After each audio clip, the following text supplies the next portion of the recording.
안녕하세요, 여러분. Welcome to episode 7 with Sakura Popcast, where your inner musings of K-dramas come to life. Please like, favorite, and subscribe. So we're doing things a little differently today, as you probably have noticed. So I'm not Jackie. I'm actually Bonnie. I'm the host for today's episode, and here as my co-host today is Jackie. Howdy! I am Bonnie version 2. Awesome. So maybe, maybe this is a body switch episode, just like maybe like like in K-dramas. that's true. Maybe we'll get more into that as we go on. So, actually, today's topic is what were our first impressions of Strongest Delivery Man? So, this is a K drama that we found on Netflix, where I get most of my K dramas from. It was from 2017, so not too old, but not too recent either. And I think the thing that attracted me to it were the main male leads, right? Mhm. Because we were definitely saying how much we enjoyed Kim Ho in the other show, Startup. So we really wanted to watch him again. And then last episode, I also talked about how I like um, Reply and how I really liked Sun Woo in that one. And he's in this one too. He's actually the lead for this one. So just allow me to give a little description of this based on Netflix. It says two Getsy food delivery workers strive to overcome their socioeconomic disadvantages to achieve big goals and bump into love along the way. So that was the description on Netflix. So, Yep. Jackie, maybe you can start us off with saying what you thought about the show. Well, Delivery People. This is probably the first time that they have been depicted as the main driving force behind a drama. It's very unusual. I mean, what is so exciting about delivery people Mm-hmm. bringing food to yours truly? Yeah, so it's and what kind of dreams could they have being delivery people? It's typically a not terribly sought after part-time job. I was very curious about how this drama was going to put a spin on this theme. As far Mm-hmm. as what attracted me to this drama, I have to make a correction in that, and it wasn't Kim Son Ho who led It's me not? to watching it. No, it's it's the fact that the drama seemed to receive pretty reasonably good ratings overall, and I read some positive reviews on it. I still trust reviews, other people's reviews, despite what I said and criticized about last episode. And of course, I recognize Go Kyung from Mm-hmm. Reply. I only later discovered that Kim Son Ho is in this. Oh, Yeah, and I interesting. was very pleasantly surprised. I was delighted. In fact, I thought, oh, Kim Song Ho. It's another place for me to watch him show his acting chops and to see how he does outside of startup. I know he's in something Mm-hmm. else. He's in a 100 Day Prince, but Mm-hmm. uh, but not didn't seem like he was a very prominent character in it, and it it's not this type of Seigu period drama that I am attracted to, so I missed seeing him in it. That this just, The Strongest Delivery Man gave me an excuse to watch more Kim Song Ho in his Mm-hmm. contemporary glory, so Yeah. to speak. And this was filmed before Startup, right? So you can see how he was kind of a few years ago. Yeah, Is that that's right? right. Yep. Yeah. Although when looking at the promotional poster on Netflix, he looks exactly the same. He So, does, doesn't he? He plays a very similar character too, still very entitled. yep. Well, no, entitled's the wrong word because in startup, he grew into his success. He didn't just Right. come into it as an inheritance, and in his success was totally validated, and all his like wants and desires is completely, it's his sweet reward, for having achieved that level of success. But in Strong's Deliveryman, Kim Song Ho is this bratty little entitled kid. He's the younger brother of a much more responsible adult, and he comes from an extremely wealthy family. So he has it all coming into this drama, and he is a brat, like from the very beginning. Mhm. Goodness, Mhm. what a jerk. Yeah, like, physically, if you just look at a still picture of him, he looks the same, but character-wise and, development-wise, very different, right? Hmm. And I think I've been watching too much Hairs, so like Air, sorry. So then that's why, like, when I saw his brother and him, their interaction, I'm like, oh, is there something going on with his brother? Is his brother purposely spoiling him so he wouldn't become a successful business person, so his brother can just take over the business? Oh, That's kind of what I got from subplot. my first impression of them together, but who knows? Wow. So, Mhm. so perceptive. Who knows? That's just my guess, but let's talk about so how many episodes did you end up watching so far? I didn't get very far. Guilty as charged. Un and deux.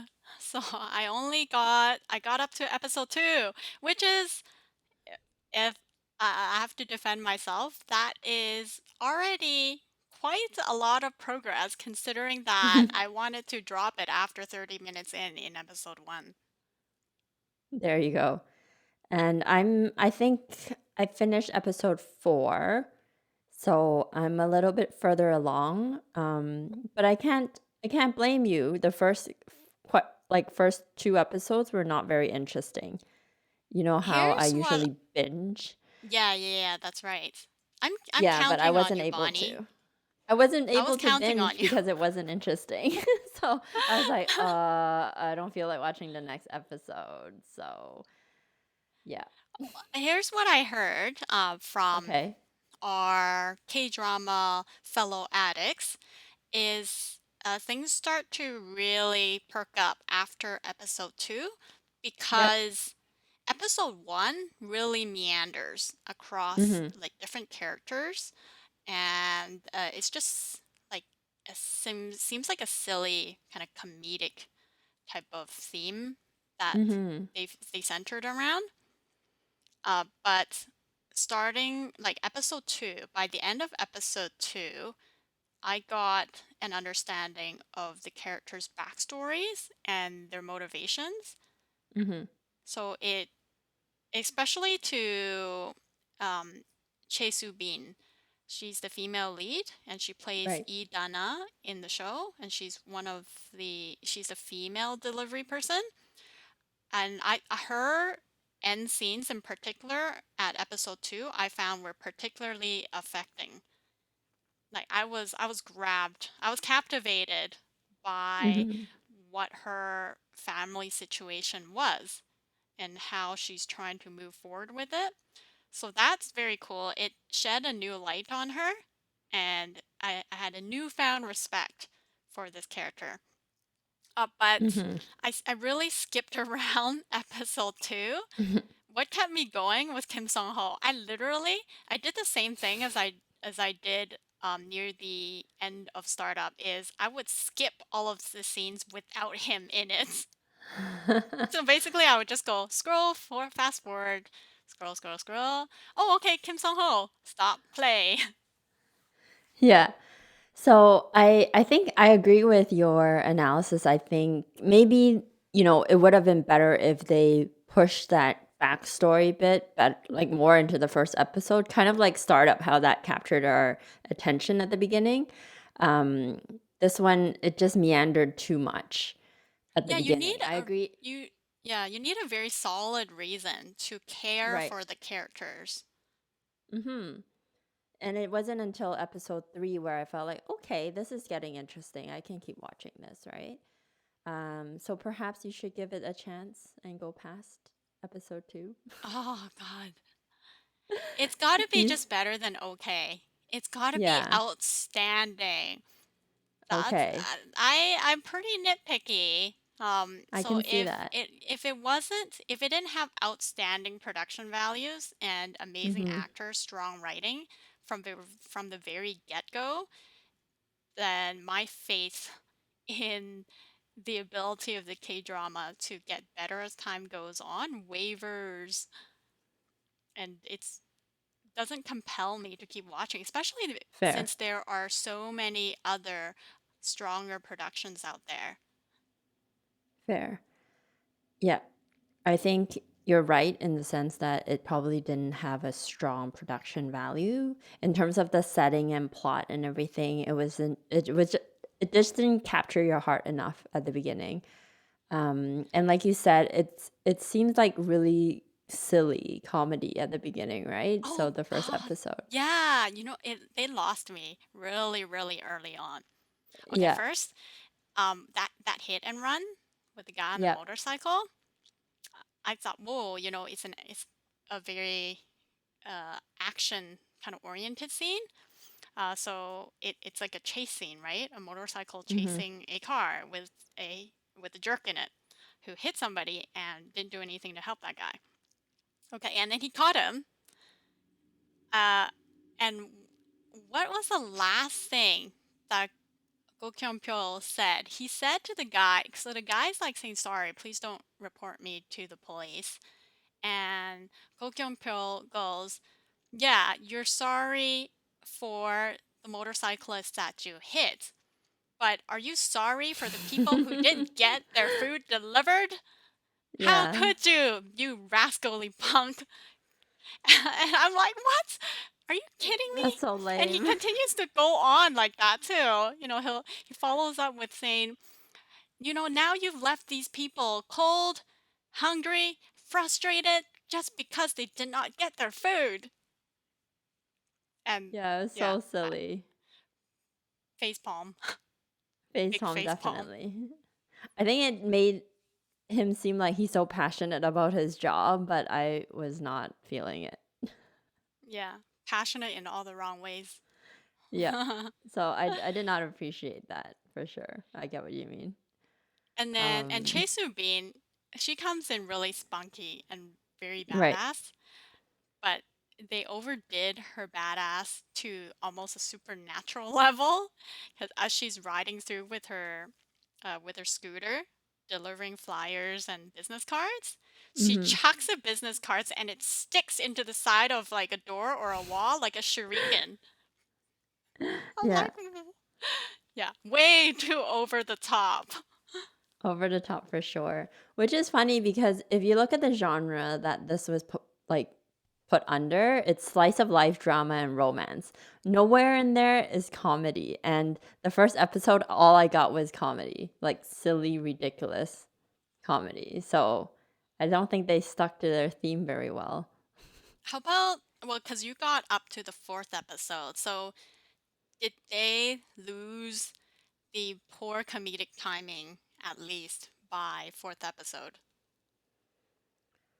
I think it was I don't remember having any more cringy moments after that one, to be honest. Thank goodness. I think it was just the first episode when it was really bad. There was one character in there, there's this owner of this other restaurant who is basically fangirling over the main girl lead, so Chae in, Yep.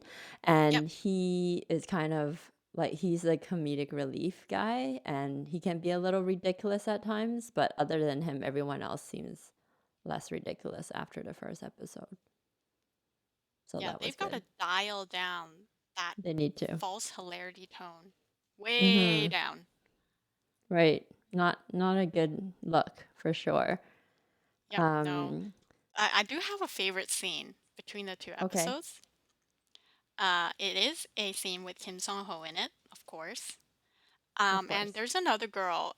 I think it's the other girl. I believe is Ko Wong Hee. Yep. She plays like the second. I'm guessing the second female lead. Mhm. Because it seemed like there was quite a lot of lines for her in that one scene. And she works in the coffee shop, Mhm. and she and Kim Song Ho gets into this little scuffle, and Kim Song Ho is kind of berating her for dropping an earring into his coffee. Goes about it in a really kind of like an abusive way, very just very rude. Mhm. And she turns the tables on him, and I found that really funny.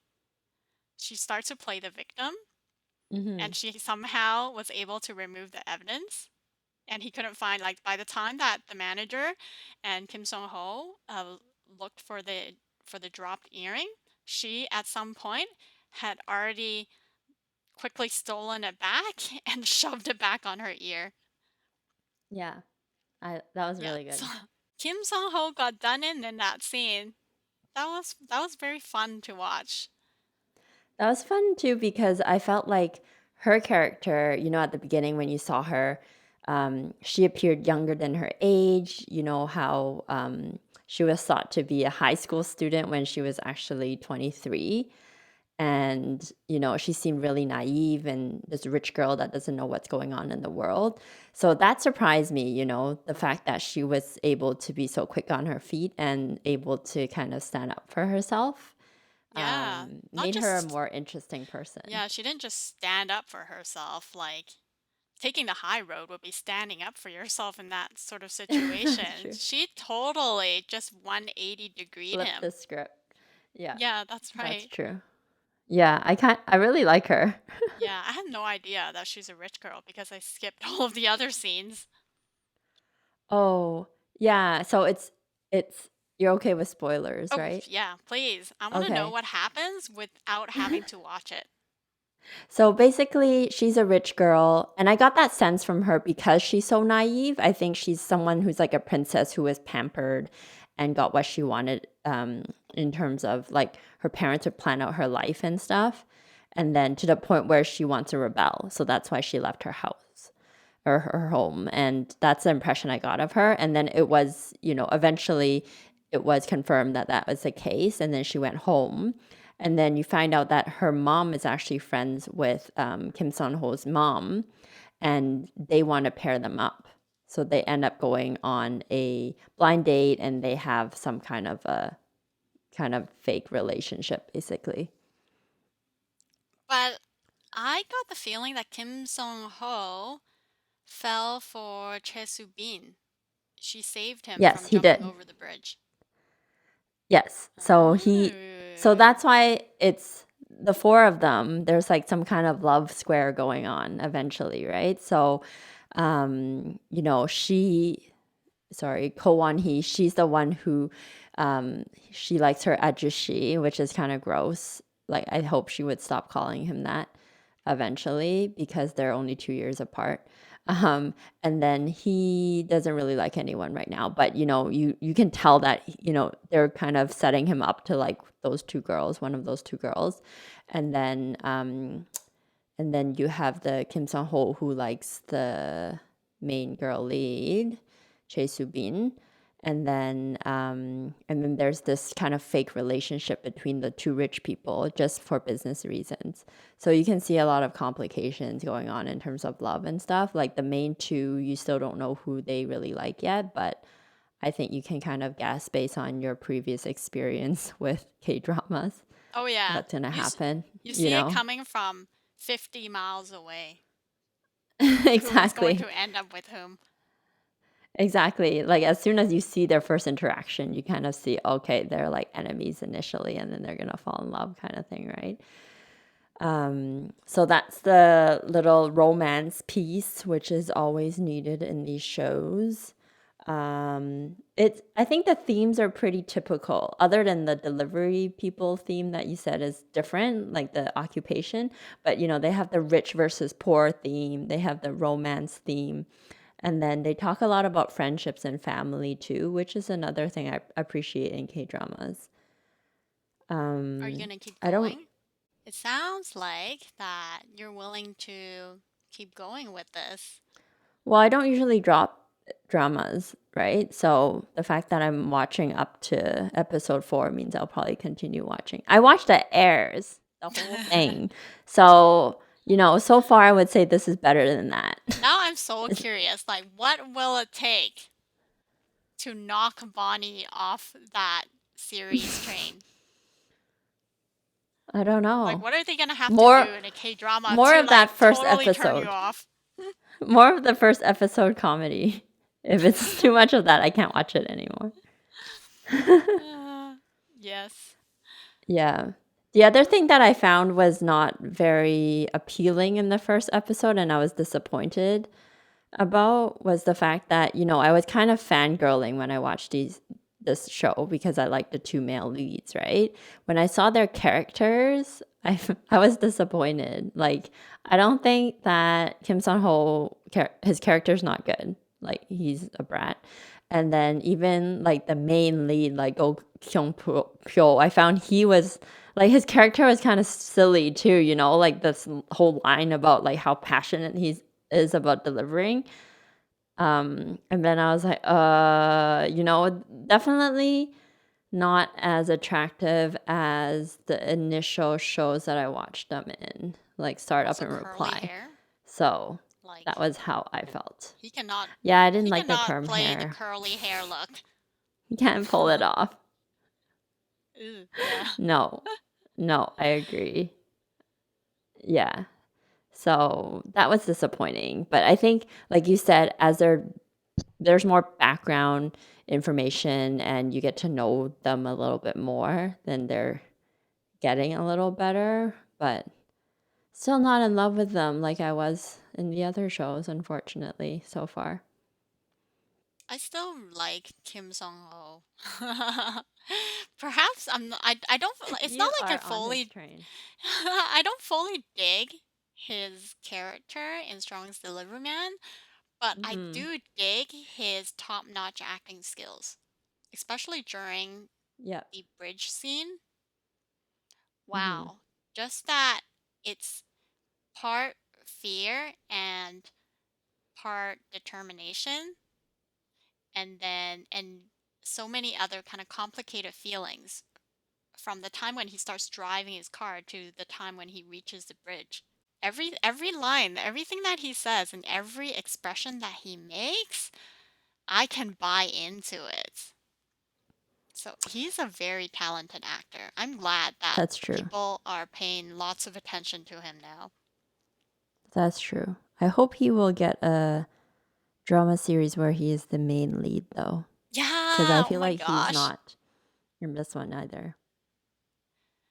He's second lead. He There is a drama based off, if I remember correctly, a webtoon where he Mm-hmm. is the lead. But Okay. it's a mini series, so it's only a handful of episodes long, so it's not full-fledged. Full-fledged, yep. Mm-hmm. Um it's a romantic comedy, and from the clips that I've seen, it looks like could be a little fun watch for a rainy day weekend. Okay. Take a look Yeah. at that. Nothing to lose, right? Like, especially if we're Nothing to talking about a lose. few episodes. Exactly. Better than 16 episodes of 60 minutes, Yeah. And having to which is wear the out my time I'll fingers waste. trying to like Yeah. skip scenes.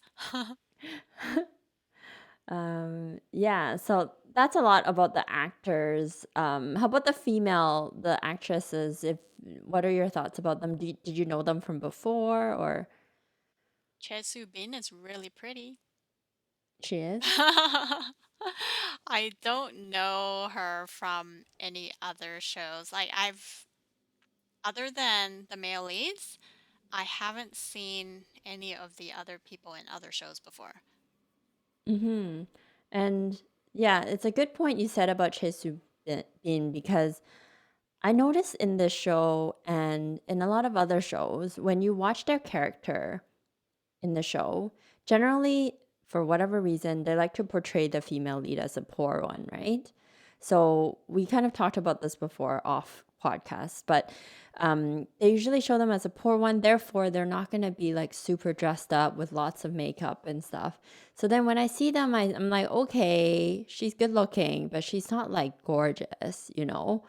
And then I go and look up more information about them and I see their still images, their actual like modeling photographs, and then they look so different, and like they really I think they really try hard to portray the character as someone who's like believably, a normal person who is not rich. Like somebody who you could run into in a Mhm. street. Mhm. That's how I felt like she was, and then in reply, like Harry, she looked so like I was like, "Okay, what's the big deal?" She's like normal looking. And then you look at her pictures outside and she's like so beautiful. And then you see her in Record of Youth, and then she was portrayed as a model and she's like so pretty there. Yeti I came don't up know if you in find Record of that. Youth? Did I Yeah, miss that? Did she show up as a cameo? she showed up as a cameo in one scene. She was Oh, friends crap, I with missed it. Park Bo Gum, and Park Bo Gum suggested that she hire I forget her name already.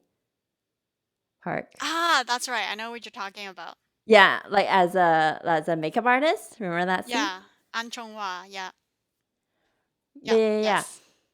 So she was so pretty there, and then it's so different than how she looked like as a teenager in Reply. Yeah, they do that. It's not so much that they downgraded their visuals as because when they're modeling and doing photo shoots or whatnot, their visuals are heavily upgraded. It's like every True. single fine touch that you can make with a brush, they've done it for the sake of getting like a perfect and a flawless face. So really, I think um, when they're playing such characters in like Reply or in Strongest Deliveryman, they've just toned down the amount of makeup that they add on. I can't speak on Chae Bin because I don't recall seeing her anywhere else. But in both the Reply series, so in Reply 89, we have Yeti, and then in Reply 97, we have Jung Eunji. They are both the Mhm. female leads of their respective Reply series, and their looks, it's not what I normally see when they are performing on Right. stage or when they're doing like media shoots. So crazy difference. Even when it, especially when it comes to the skin color, they are almost barefaced when they're shooting for Reply. You don't get the same kind of eyeliner effect. Only very light and minimum eyeshadow is used, and they've definitely kept the foundation to a minimum. So the skin color is a lot darker and probably a lot closer to their natural shades than they are normally from what you can see in Google Images or something. Mhm. Yeah, and that's where I see mostly. I just like look up the show, and then I look up the actors, and then Google Images shows all these like glam shots, and it's so different than how they look, Yeah. which is like, yeah, the power of makeup, I guess. Mm-hmm. Um So it's interesting how that's only with the female. I don't find that with the male leads as much of a drastic change, No, me neither. right? There's only so much that you can do with guys and makeup before it starts to look That's very true. unnatural. That is true. Plus, usually the guys are portrayed as rich, like well, well-to-do men anyway. So then it's not like they're gonna look scruffy in Mm-hmm. general. Yeah. Mm-hmm. So that's an interesting thing that I found. Um, But, I know that you're not planning to continue with this series. But there is a really interesting theme that I thought might be something that is attractive to audiences, and that is about friendships. I think eventually I really liked the show because they showed the friendship amongst the delivery people and how much loyalty they have towards each other. I don't remember episode 2 if that included the scene where his friend got into the accident and had to be hospitalized. Did you see that? Yes, I didn't have much awareness about what the context of that hospital scene is, Mm-hmm. but I did see it. Yeah, I so was skipping around, basically, so no idea. I had no clue what was going on. the premise is his friend got into an accident, total accident, and then the taxi driver who ran into him was nice enough to drive him or responsible enough to drive him to the hospital. But because the stupid rich people were racing cars illegally on the street, they blocked off that section of the highway. And then the taxi driver had to take a long detour to go to the hospital. So instead of having like a 7 minute drive, it was like a half an hour drive. And as a result, his friend is stuck in a coma. That's what they say. They said if he came here earlier, he wouldn't be like this, right? So that was really touching that, and then all his, delivery people, friends came and they found out, oh, there's something wrong. There's no way. Why was there construction there? And then we didn't see any construction after. And they all kind of worked together towards this goal of finding out who the bad people are, who illegally blocked the street. And I really like that little story.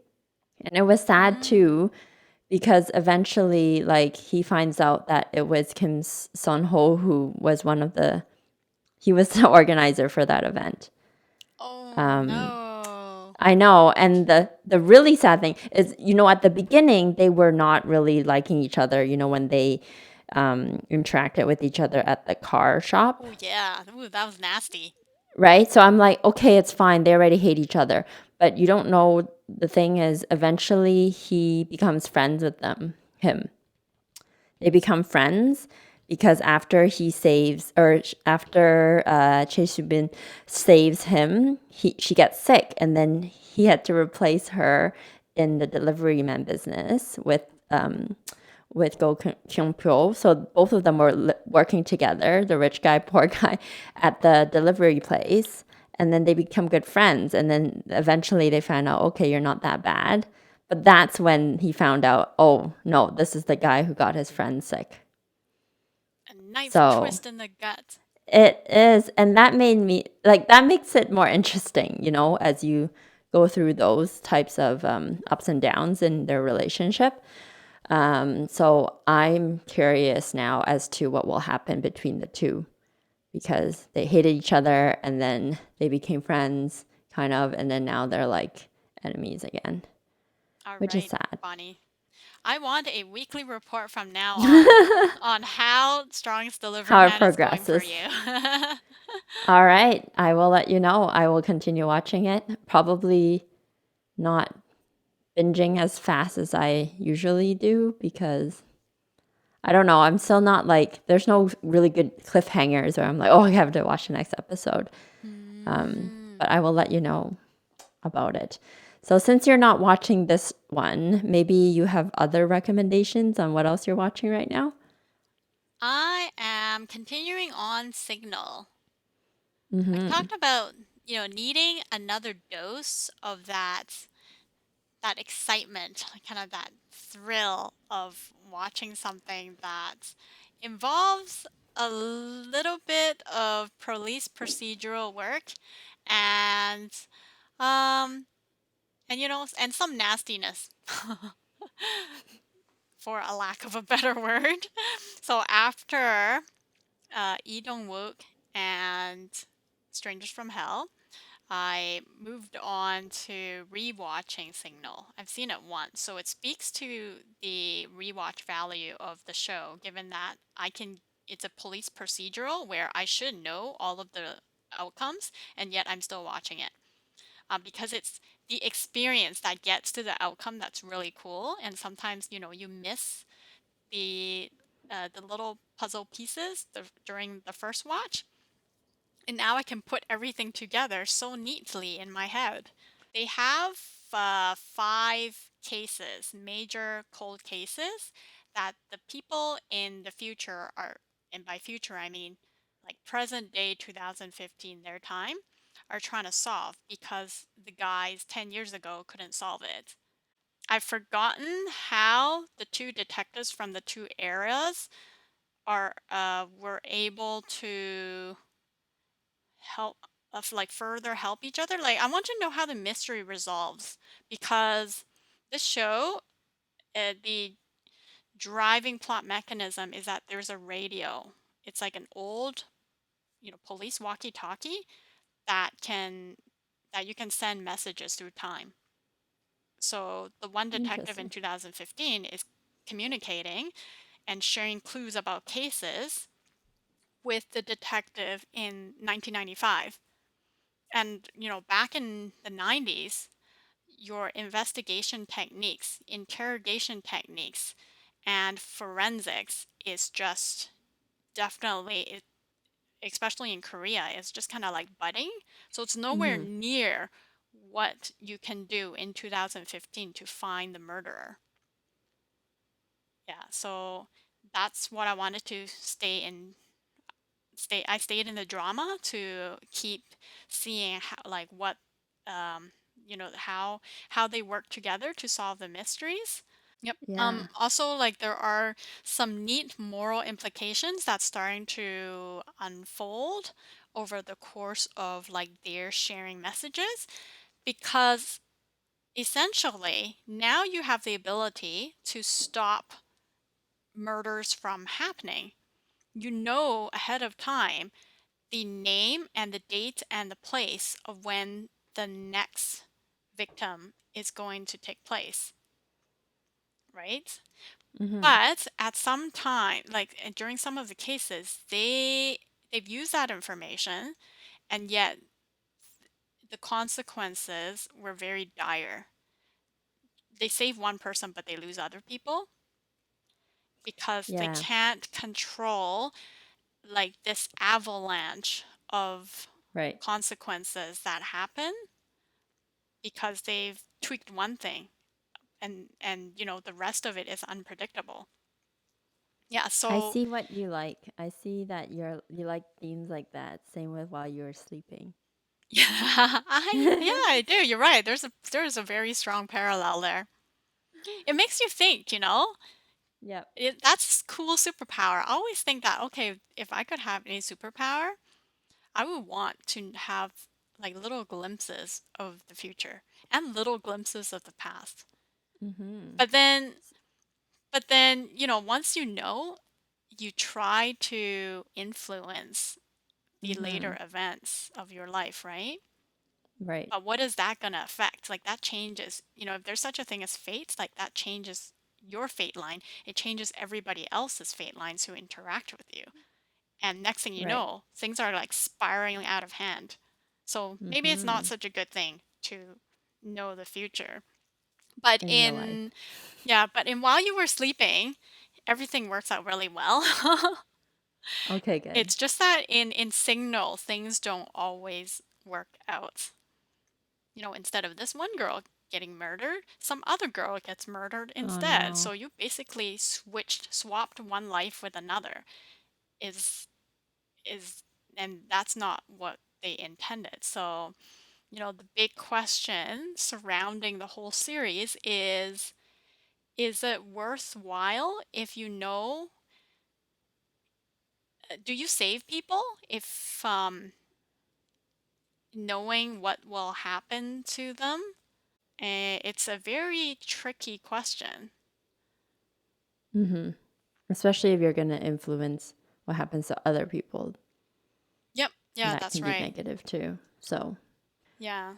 that is a hard Yeah, it's question. pretty nutty. Yeah, so there's one case where one murderer supposedly stopped murdering after like his seventh victim, but then in 2015 he starts murdering again. Hmm. And really if that message hasn't been shared between the two detectives over those periods, that additional like eighth victim would have never happened. Although they Yeah. although they caught the guy. So, how do you balance that? Yeah, exactly. So, do you find that do you find that is very gory? Like, because it sounds interesting to me, and I like police investigations, but I don't like things that are too graphic and scary. It's not gory, but it can be uncomfortable. Mm-hmm. The victims are almost always females, and you learn of with the serial murders, like they're pretty ruthless people, right? And not always all there in the head. So as far as learning kind of the motive and learning about the style of the murder and how they dispose of the body, that can give some people the creeps. Like to me, it's a TV show. I'm Mm-hmm. not that bothered by it, but I think it depends on every person and Yeah. how jaded they are, perhaps. I'm Yeah. I'm kind of like totally desensitized, like after having watching drama after drama full of this stuff. So But I yeah, found that it's like so many dramas, K dramas, even if the theme is not this, it is something that is commonly portrayed, like in Strong Girl, Bong Soon, in Camellia, even in Let's Eat, which is a food about food or a show about food. They all have some kind of murder mystery in them, right? yeah, yeah. But usually it's like So one murder mystery, right, with one culprit. But in Signal, we're talking about five cold cases. yeah, Yeah, so it's definitely more and intense cold that way. cases, yeah, and it's the psychology around looking back at unsolved cases that is really gripping. And I feel like in some ways that is can be even more of a compelling watch than if you're considering things are kind of happening in real time. What's Hmm. great is Signal does both because yes, things are happening uh, post event because the 2015 detectives are retroactively trying to solve cold cases. But at the same time, the stuff in 1995 is when the cases are happening in real time. So they've got this really cool kind of overlapping timeline thing that's going on. And of course, what one person does affects the events in the future. And the Hmm. future knowledge gained in 2015 can be used to influence and make changes to 1995. It's very clever. Yeah. See, you're selling me on another show again. I You am were good at good. this. You are good at this. But I cannot recommend Strongest Delivery Man the same way, unfortunately. So we'll have to see. Maybe I'll watch Signal after this, after I painstakingly go through 16 episodes of this. We'll see. So Yeah, I think signal we're first or while you were sleeping first. yeah, one of those. We'll have to see what I feel like at that Okay. time. Yeah, because Okay. there's no romance in Signal. Just to give you a heads up. Yeah, There's that's like a true. But maybe little bit of like a one-sided crush. But it's not in the forefront. It's, mhm. strictly police officer stuff. Yeah. That'd be Mm-hmm. a nice change. Mm-hmm. But yeah, so it looks like we're nearing the end of the podcast today. We should start wrapping things up. Was there anything else that you wanted to say before we wrap things up? Weekly reporting, please. I'm the Really strongest report. delivery man. Let me know what happens to Kim Song Ho. Okay, because that's all you care about, right? Yeah, that's right. Yes, I All see right. nobody else. Okay. Maybe you should just watch like a cut version with just the scenes so you don't have to do the actual forwarding yourself. Maybe you can find that out there somewhere. I All like right. that idea. So thank you, Jackie, for allowing me to host this episode. It was really fun as always. So just remember to like, favorite, and subscribe the podcast. It will be found on Anchor FM, and on all your podcast platforms as well as YouTube. So that's it. So 그럼 다음에 또 봐요. 안녕. 안녕.